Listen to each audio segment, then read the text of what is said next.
targeted campaigns. So I'm going to introduce the panelists and then really jump into our discussion. So first, I'd love to introduce Lama Amr, who is the executive director and founder of Build Palestine.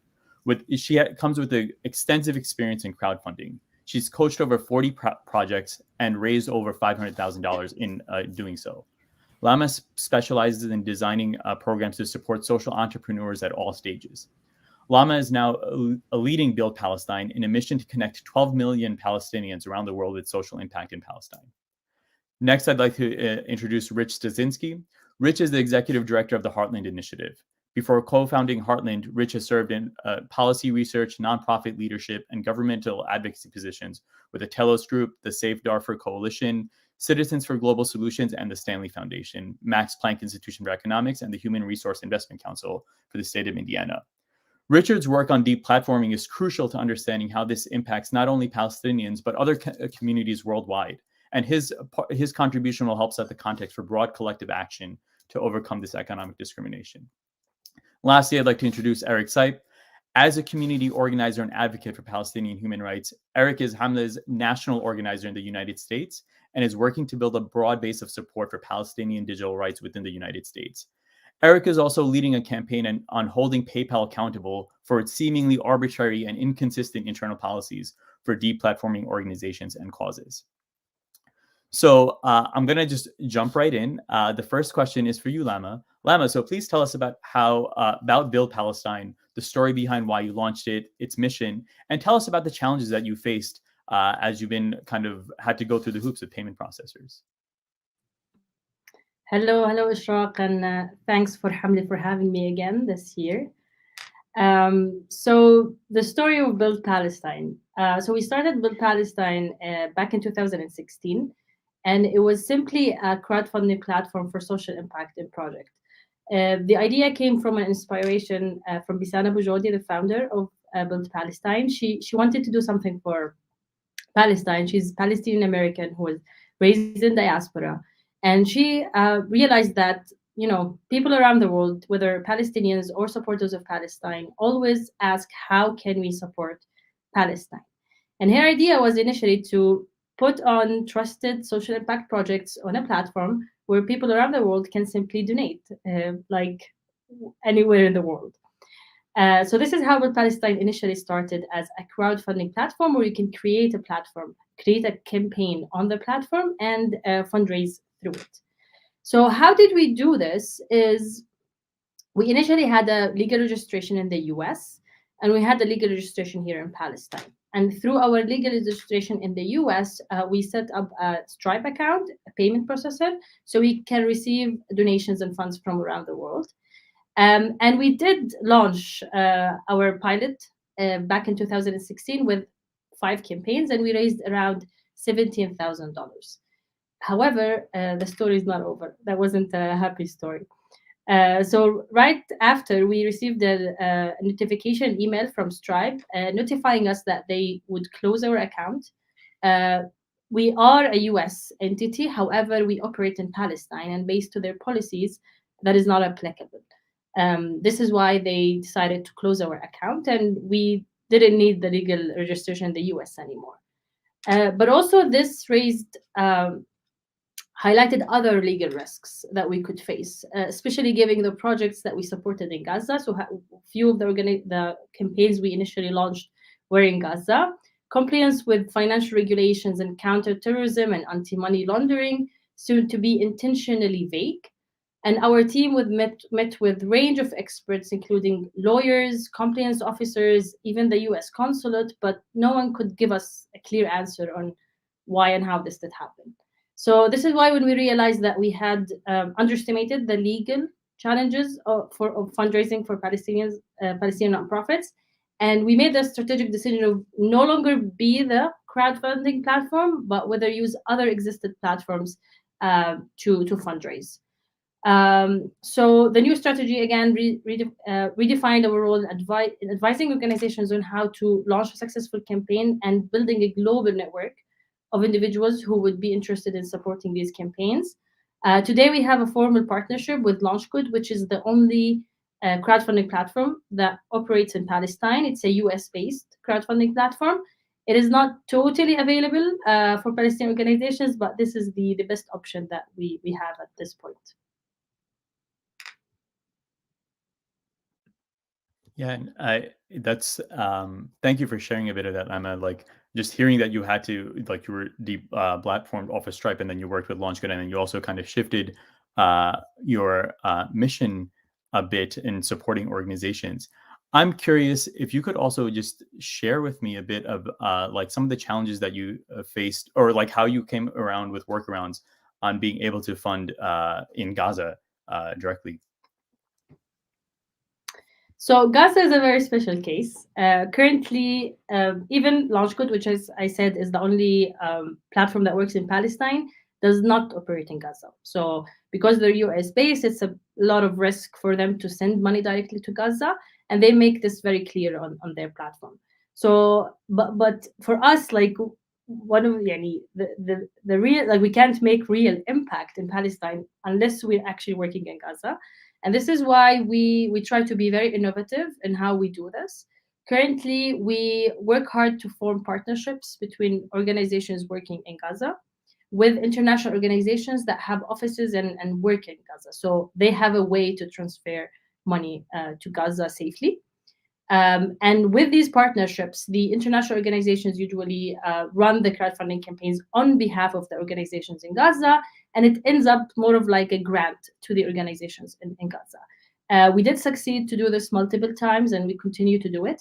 However, I would just like to say that this is not sustainable and consistent. Every day we face a new challenge. Every day we face a new regulation that prevents organizations in Gaza and in Palestine to fundraise. It's also important to mention that, as again I said, LaunchGood is not available for organizations in Palestine. The organization has to be super non-political to be accepted on the platform, and non-political in Palestine is a bit, challenging.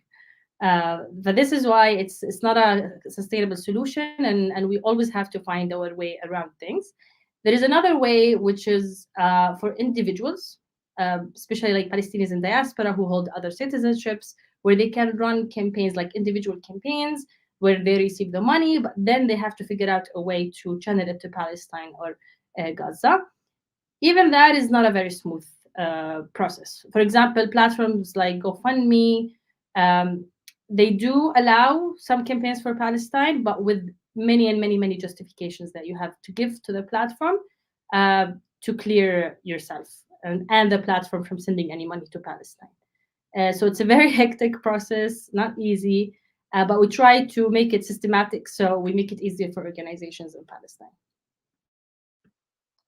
And I appreciate that. I mean, I'm understanding that you're constantly like finding workarounds to make things work. And I think my next question is actually for Rich around this, because Lama kind of hinted at, the different payment processors have some internal policies that don't seem consistent at all. Can you actually speak to us a bit about what's happening at the payment processor level that's leading them to make these decisions around deplatforming, and why for the lack of transparency that exists there, just to kind of enlighten folks of what's happening there? Sure. Thanks, Ishraq. I have the pleasure of getting to give everybody the boring backstory. So here, let me begin by saying first, thanks to everyone at Hamla for hosting us here today, especially all the fine folks working behind the scenes to make sure this thing runs smoothly. And everyone at Hamla, I want to take this opportunity to applaud your work building professional capacity, defending digital rights, and running innovative campaigns. Your work is absolutely indispensable. So it's a great pleasure to join all of you for this important discussion on economic deplatforming and digital economic discrimination against Palestinians. Obviously, I wish we didn't have to discuss such topics at all. But if we do, I'm glad it's with all of you. And before I dig into the topic at hand and the question, I should probably better explain who I am and what I do and why you should consider anything I have to say. First off, things I am not. I'm not a lawyer. I'm not a policy advocate. I'm not a tech expert. I'm not the head of an impacted human rights organization. which begs the obvious question: what am I doing on this panel? And it is a fair question. As is shared earlier, I work for Heartland Initiative, a small practice-based research organization in the United States that promotes the fundamental rights and freedoms of people impacted by armed conflict, including prolonged military occupation. Heartland's work assists investors, companies, and civil society in protecting the rights of vulnerable populations, while simultaneously addressing the significant material risks endemic to these areas. And so I suspect that still doesn't answer the question, why am I on this panel? Well, for the past several years, my Heartland colleagues, Sam Jones and Mallory Miller, and I have worked with colleagues in the United States, Europe, and Palestine to better understand the rise of something called lawfare. And for those of you who may not be familiar with the term lawfare, it's the use of legal strategies by politically motivated actors to suppress the work of civil society organizations that support Palestinian rights and operate humanitarian, peace building, and other programs in Palestine. And it's in the context of the lawfare conversation that we quickly recognize the absolutely critical challenge at the intersection of business and human rights. Increasingly, financial service companies and online payment platforms are bowing to pressure from outside groups to deplatform or cancel the accounts of nonprofit organizations and human rights defenders, particularly those working in conflict-affected and high-risk areas, and even more particularly in Palestine. Again, this affects humanitarian aid, peace-building, development, and other human rights programs.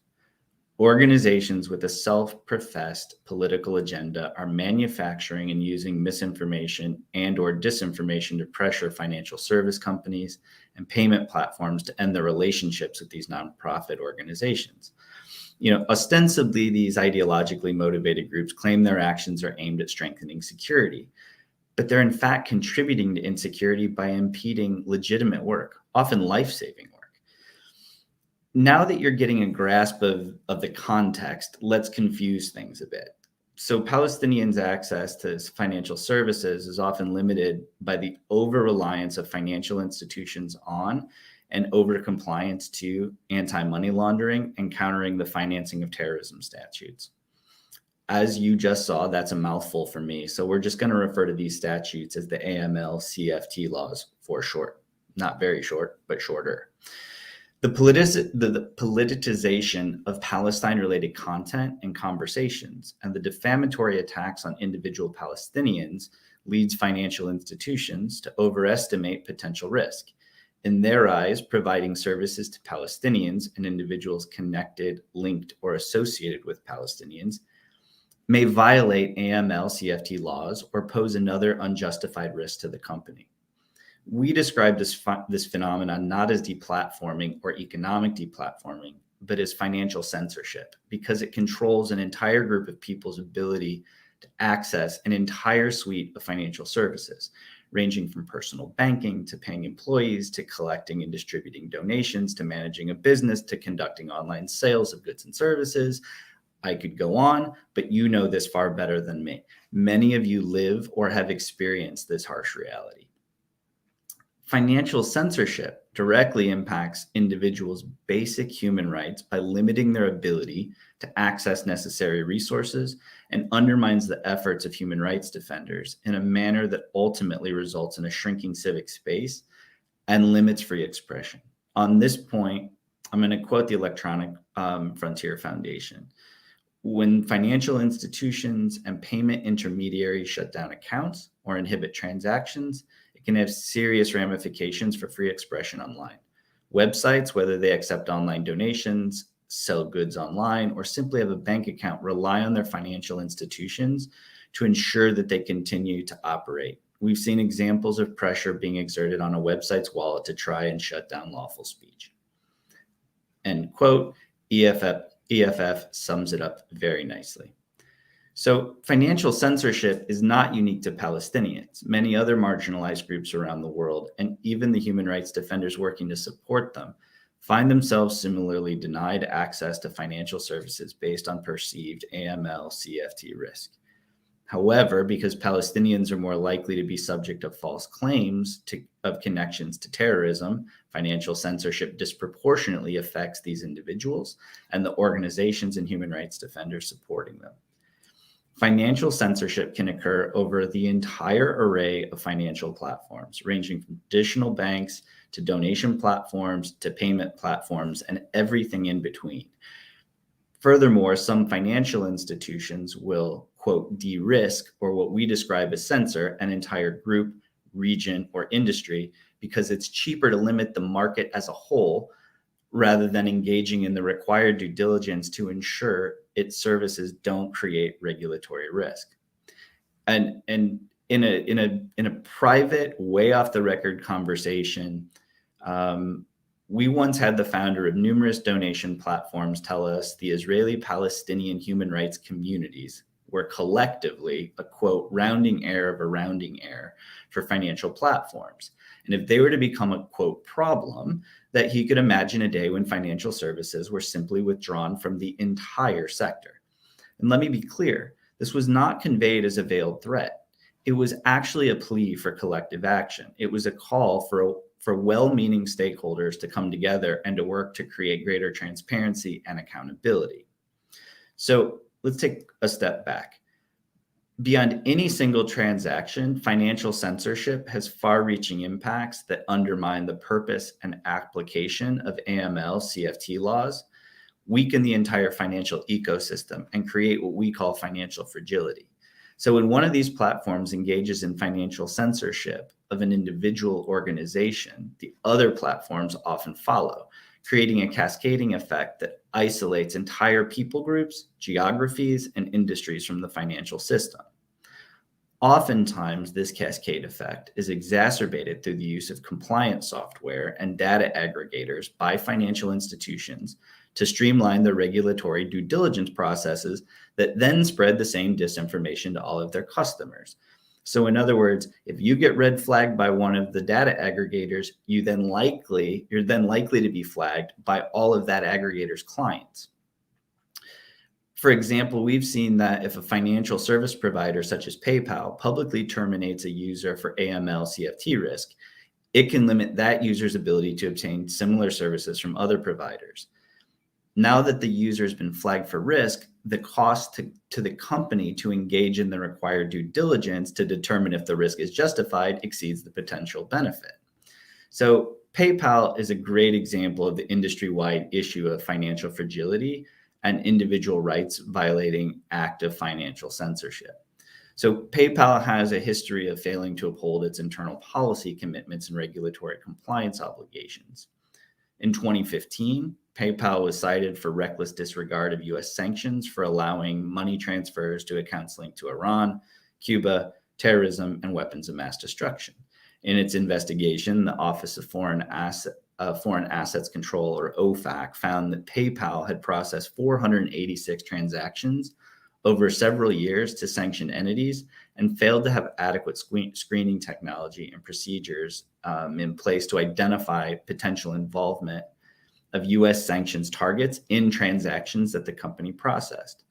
The settlement cost PayPal $7.7 million, or a sum that's a rounding error of a rounding error for a company as big as PayPal. However, while the company failed to withhold services for sanctioned entities, PayPal and its subsidiaries have terminated or restricted users' accounts based on unfounded risk to the company. For example, it's been reported that PayPal froze the account of News Media Canada over a payment to submit a story about Syrian refugees in an awards competition. PayPal subsidiary Venmo was accused of targeting and restricting payments associated with Muslim or Arab nationality or ethnicity. PayPal stalled urgent efforts to provide bail support to protesters amidst Black-led protests for racial justice. And PayPal shut out the entire industry of sex workers. And well, you know the story of PayPal as it relates to Palestine. And if you don't, you soon will. I'm going to let Eric tell the rest of the PayPal story, but I have two final thoughts. One, in understanding and advocating against harm to Palestinians and other marginalized groups based on financial censorship, it's important to look at the entire ecosystem of financial fragility and how each actor's actions can have cascading impacts.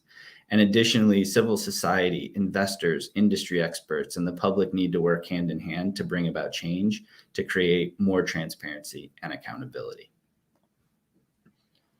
Thanks, Rich. And I really appreciate that. I think it was really enlightening for me to kind of understand that at what was happening at the different levels, at the payment processor level, what entities were pressuring banks, and then, kind of introducing these terms of like deplatforming and de-risking as kind of like what were the kind of tools being used to remove financial resources to our communities, and particularly in the work here.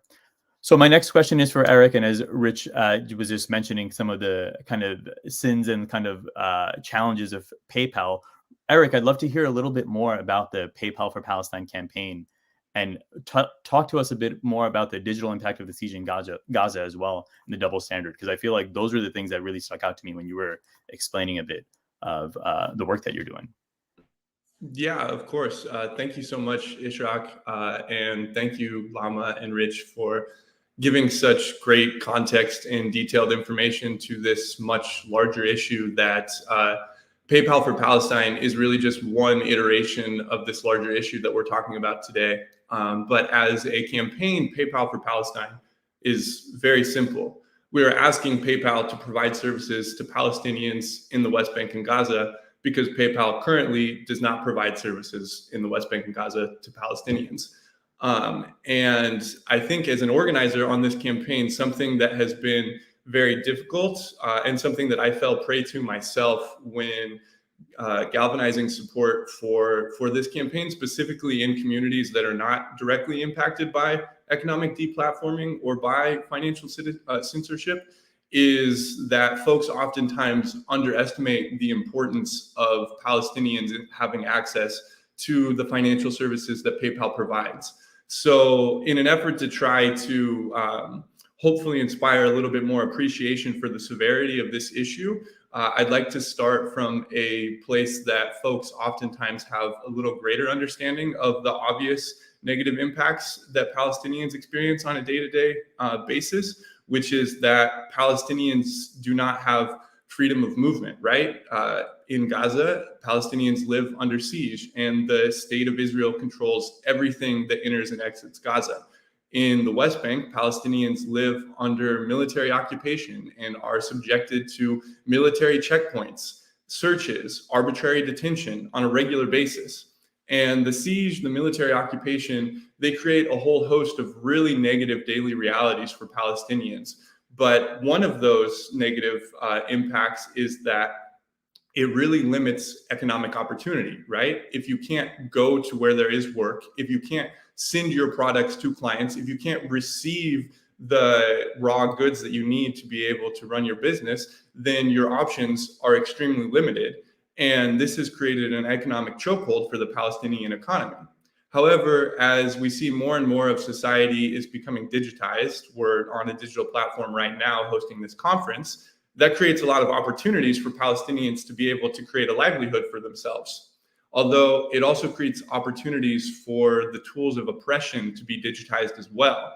So this is where I would really encourage everyone to think of the lack of access to digital financial resources as a digital manifestation of the siege and as a digital aspect of the occupation that has taken place that exacerbates the economic chokehold that Palestinians are experiencing and has led to a situation where in 2021, 47% of Gazans were unemployed and 16% of Palestinians in the West Bank were unemployed.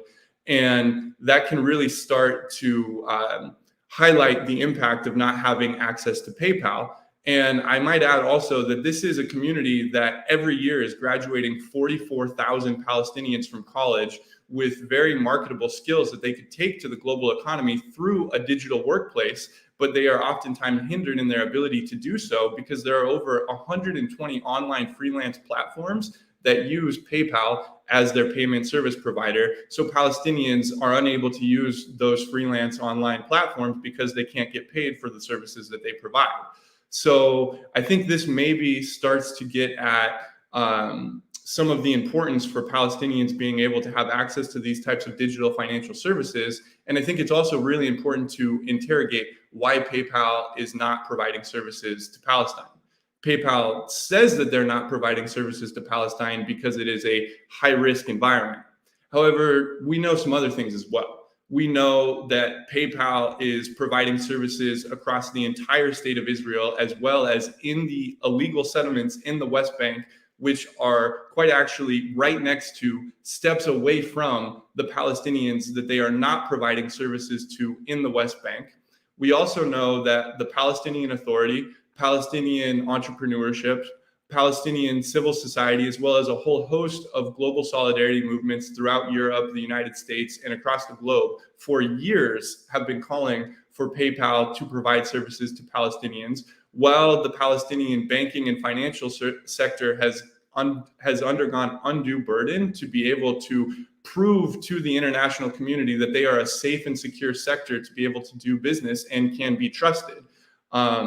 And a couple more things that I'll say before I wrap up here is, in a recent study, 80% of Palestinian households said that if they had access to PayPal, they would use PayPal. And Palestinian purchasing power is on par with many communities around the world that PayPal does provide services to. So if we really kind of add all of that up, it seems as though it would be quite easy for PayPal to provide services to Palestinians, because they are quite literally already providing services in that same high-risk environment, and it would probably be profitable for them to do so. So really, at the end of the day, this is not a location-based issue, but the only conclusion that I can come to draw is that PayPal is not providing services to Palestinians because of ethnic and national discrimination.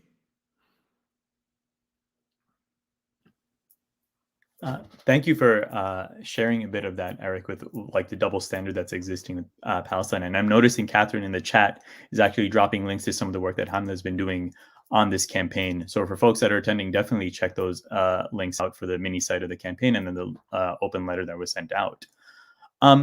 So right now, I just love to open it up for like a question and answer session and a discussion with our panelists. So for folks that are actually attending, feel free to drop a question into the comments. We'll be able to see that on our end and be able to kind of ask it to our panelists. And so just feel free to type that in. But I'd say the first question that I'm thinking about, and Lama, this is actually directed towards you, and then Eric and Rich, you can answer as well. But what can organizations like Build Palestine that are constantly facing the danger of being deplatformed do to kind of help us stay in like compliance, or just, kind of be agile enough? I think I was really impressed, Lama, that you were able to kind of, you found another platform to work with, and then you had made a shift to your mission. But how would you advise yourself, knowing what you know, like yourself 5 years ago, or another organization that's navigating this space? What are kind of broad level ways for them to navigate to ensure that resources are constantly flowing? Thank you for the question, Ishraq. The answer is innovation. we call ourselves as an address for social innovation in Palestine, and really, like, how we define innovation is that how to find a way that is more effective and efficient than alternatives exist. So what we do first is, one thing that we do constantly is to advocate. So not that some organizations are not working in Palestine, it means that we took it for granted and khalas, we don't talk about it anymore. We still, in any interaction with any of these platforms or any new platforms that emerge, we make sure to communicate to them and ask them to be available for organizations in Palestine. That's the first thing that we do. Secondly is to keep up with patterns, and noticing which organizations get verified and which organizations don't get verified. And we try to, form our advices to these organizations on how to keep this available. Third is that the more we create demand in Palestine, the more pressure we have on these platforms to operate in Palestine, and the more it's also appealing for these platforms to work in Palestine.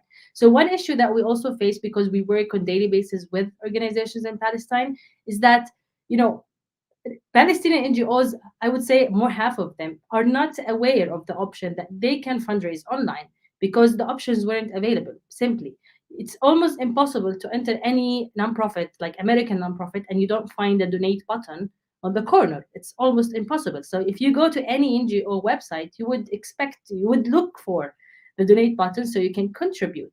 But with the so many trainings that we deliver here in Palestine and we interact with these organizations, they actually get, surprised when they realize, this is a right for them to have this donate button. And it is not also easy to have this donate button. So we worked, we figured out other solutions. For example, having, there's one solution actually that is available and keep developing in Palestine, provided by Bank of Palestine. It's their e-commerce platform, but we use it for donations. It is not necessarily available for everyone because, again, same restrictions and same compliance applies, but it's still a new tool that organizations can explore to use. The other option is to work with a fiscal sponsor that is located in the UK or the US or in any other safe country that can receive the money on behalf of these organizations. So to make organizations aware in Palestine of these options and keep also demanding other platforms to offer these services, we think that this might be impactful. Third, we also look for some bizarre options. For example, if you're a foreigner and you're visiting Palestine, maybe you want to donate while you're here, cash. So cash donations are actually great. We are now advocating for all Palestinians inside Palestine to donate to campaigns cash. We have been receiving cash in our office from other campaigns that we have been supporting. And we also been in talks with other, tools that use digital currencies now, maybe, to hopefully have these tools available in the future in Palestine. There aren't any currently, but we think that there is also a chance there because we know that they're not as restricted as the normal payment processors that exist in this world. So it's really just to keep monitoring and keep innovating and finding ways around, and also it's also communicating and talking to organizations in Palestine to work to have these donate buttons on their websites. The more demand we have, I think the more effect we will have in the future. Great, and I really appreciate that insight. I'm coming away. One, I just appreciate admire your approach of saying constantly be innovative and that find solutions and workarounds. And then what you clearly listed out, that folks should be building, having a donate link that's very visible. Work with fiscal sponsors that are in countries where they can working with a fiscal sponsor, receiving a cash donation. I really appreciate some of that insight. Maybe I'm curious a bit on the advocacy side, and I'll throw this to both Rich and Eric, and Lima, of course, you can chime in. What are there are there any kind of principles or something like that we could point to payment processes that you should be building a better, consistent internal guideline or community policies? Is that kind of a viable way that the grassroots can get involved and start pressing for more transparency with payment processes? And if so, has there been some work that's already been done towards that?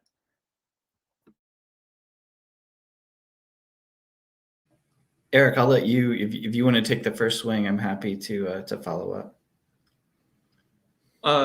Sure. Yeah. I would say that the first thing that I would note is as Rich was talking about what I think he described as the boring background and context. I think you heard him say multiple times the word over compliance.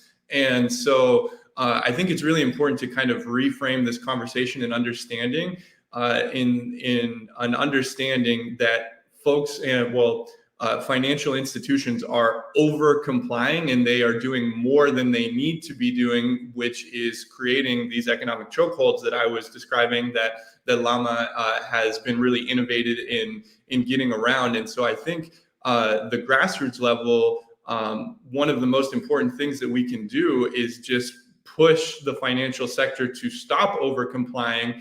And unfortunately, some of these institutions like PayPal have so much power that if PayPal decides to provide services to Palestine, others will follow suit as well. And there will be much more opportunity for Palestinians to have access to these financial services. So I think really the most important thing is to stop the over compliance. But that's what I would say. I don't know, Rich, if you have other thoughts. So Would it be okay if I jump back a little bit and also add on to sort of Lama's first answer? Is that okay?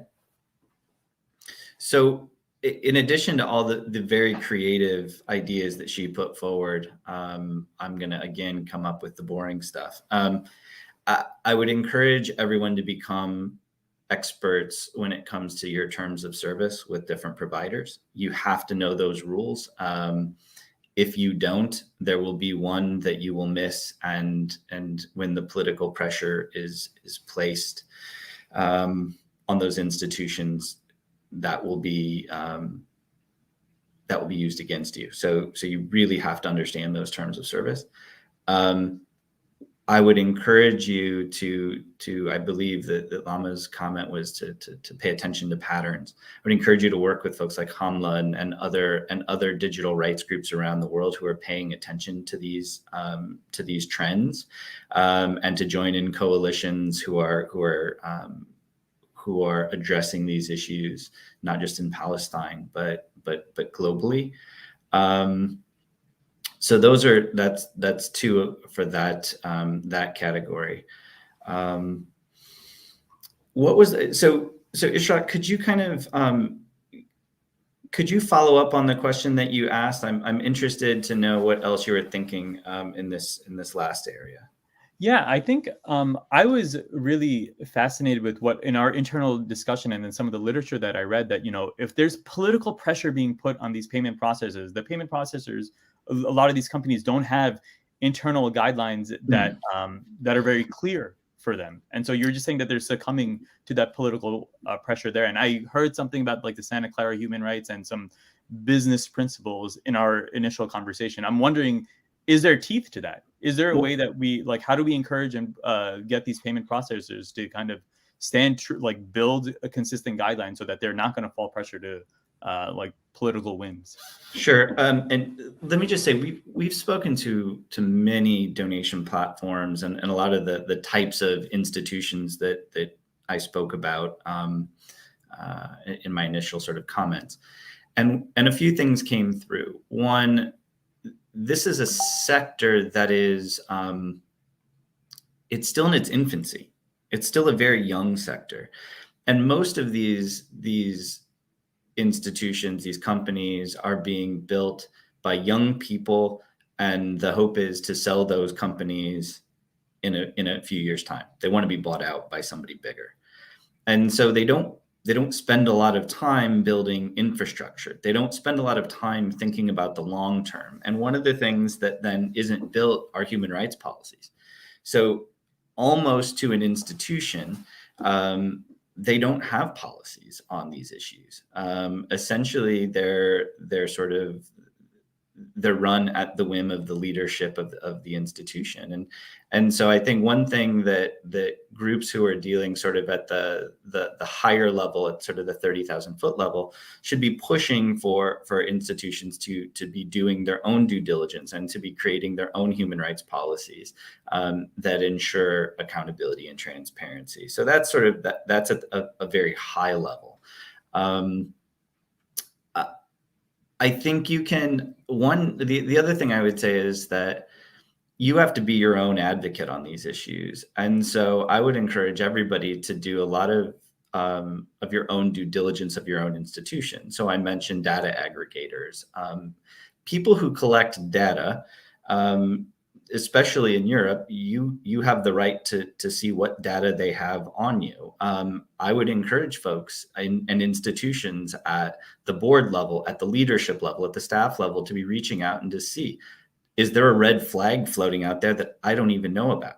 We know that happens. We know that this is a problem. And so essentially what happens is the person you think has deplatformed you or censored you is actually just sort of implementing something that came from further above them in the food chain, if you will.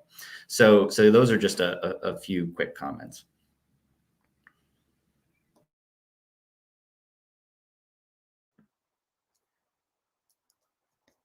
Okay, so I just had one question come in on the comments as well.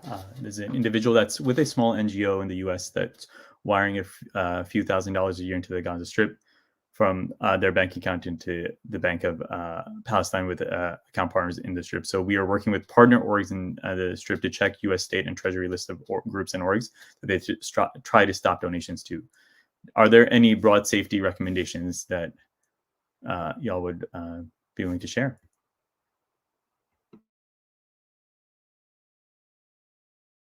So it's working. The wire is going through. So I think you have a way, because again, if the international organization has offices in Gaza and has a bank account in Gaza, it is somehow safe to transfer the money through them, because they already went through a lot of compliance, a lot of regulations, very boring technical stuff to do that. So if they found this way until this moment, I would say it is safe. About the future, I'm not sure.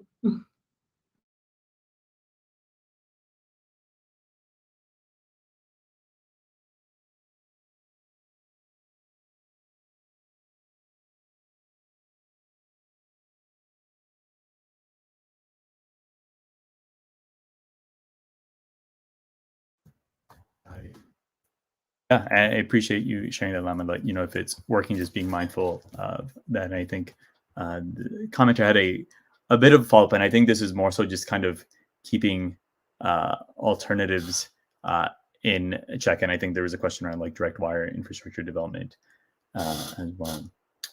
But so I'd be curious about, say, okay, we covered this, that, the other. I'm maybe we'll look to wrap, because we have about like 10 minutes left.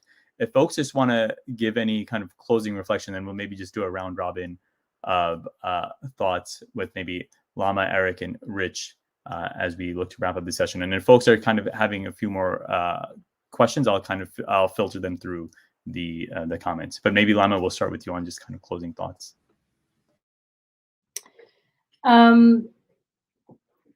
I have one idea that I want to share with everyone, which is we've been discussing actually lately. We did try it a few years ago. We created a platform called حقوقهم, which was like accomplish your dream in Palestine. And the idea of this platform was initially to have an internal local crowdfunding platform in Palestine. And our vision was that we can use the e-wallets that are available in Palestine at that time, 3 years ago, to operate this, platform where people, like a person in Nablus, can donate to a person in Gaza, and vice versa. So the problem at that time is that none of the e-wallets had a permit to work in Palestine. They were like Jawal Pay and also the Bank of Palestine e-wallet. But then COVID came, and it was actually an opportunity for the government to finally allow these e-wallets to work in Palestine, so people can transfer money without having to go out of their homes. And because they're allowed now, I think there is a huge opportunity for internal transactions inside Palestine that are not highly restricted, for Palestinians inside Palestine to help Palestinians. And small donations and transactions between West Bank and Gaza are smooth, I would say, until now. So we think it's a great opportunity. And crowdfunding, like 5 years ago, when we were working with an organization that does an amazing work in Palestine, and we presented the idea of crowdfunding for them, it was really challenging to convince them to run a crowdfunding campaign, because for them it was, I'm not going to beg for money, I'm not going to ask people for money. But thank God, after 5 years of raising awareness about crowdfunding, it is very acceptable for organizations to do this, and also for people to donate online, especially millennials and people in our age. They're more comfortable using these online tools to donate to organizations and campaigns. So we do have a great opportunity to do it in-house in Palestine, Palestinians supporting Palestinian inside. That would give a lot of people a way to do a lot, to be honest, because individuals and organizations would be able to run campaigns inside Palestine. And we know that Palestinians give a lot, especially around Ramadan. It's something that is, typical in Palestine. It's just we need to digitize it. And we have a great opportunity to do this. So I just wanted to throw out this idea for everyone. We're open for any collaborations or any ideas on how to make this work in Palestine.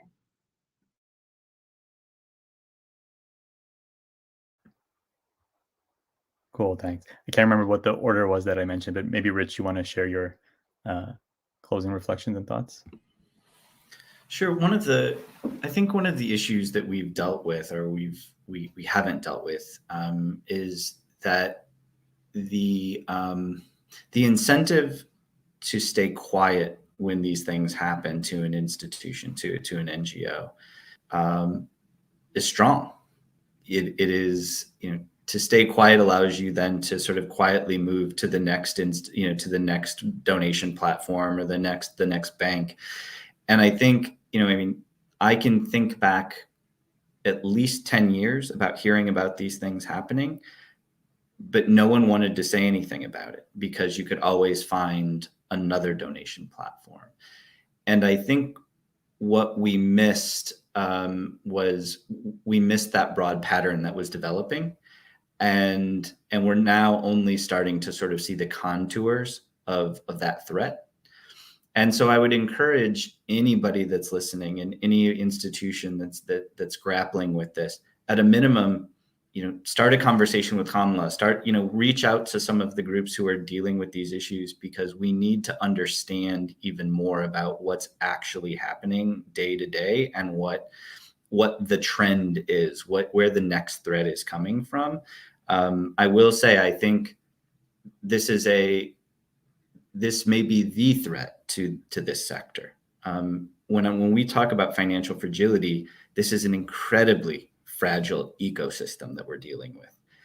And it takes very little pressure to be placed high up with banks or with other financial institutions that then cascade down to donation platforms. And so while you see it as in the interface with the donation platform, it's actually happening at a much higher level.